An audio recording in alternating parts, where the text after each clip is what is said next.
कैसे जियब हम कैसे जियब जान तो दुनिया छोड़ देलू।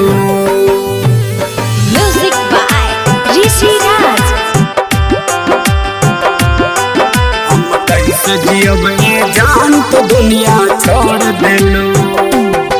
हम कैसे जियब जान तो दुनिया छोड़ देलू।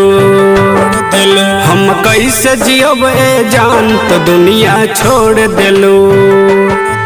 तोहे छीन लले भगवान, तोहे छीन लले भगवान कि दुनिया छोड़ देलू।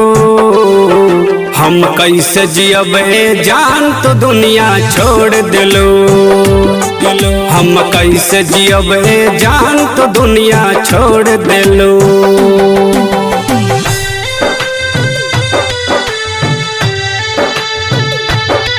हम कैसे जियब जान तो दुनिया छोड़ देलू।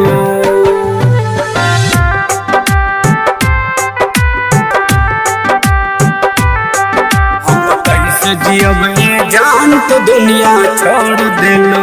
तू ही तो रहलू हमारा दिलवा के सहारा हो।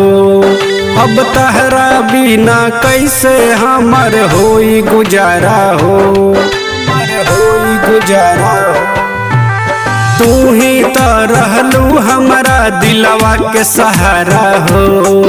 अब तहरा बिना कैसे हमर होई गुजारा हो।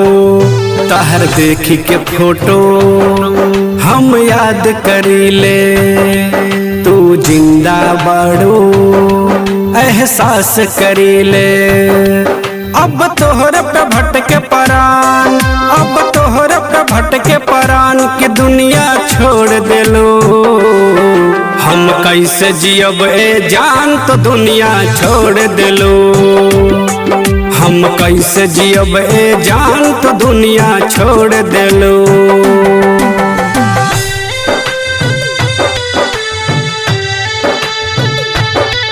हम कैसे जियब जान तो दुनिया छोड़ देलो।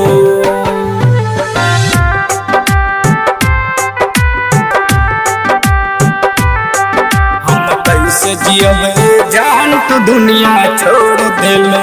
ना जाने हमनी के प्यार में कौन दरार आइल हो। तहरा जैसन हमरा ना इंसान भेटाई हो, भेटाई हो। ना जाने हमनी के प्यार में कौन दरार आइल हो।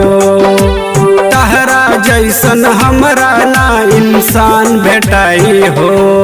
शंकर मनोज जितेंद्र हो रहले यहाँ दिल के अंदर हो। मिले तोहरा से आइब शमशान, मिले तोहरा से आइब शमशान कि दुनिया छोड़ देलो। हम कैसे जियब जान तो दुनिया छोड़ देलो। हम कैसे जियब जान तो दुनिया छोड़ देलो।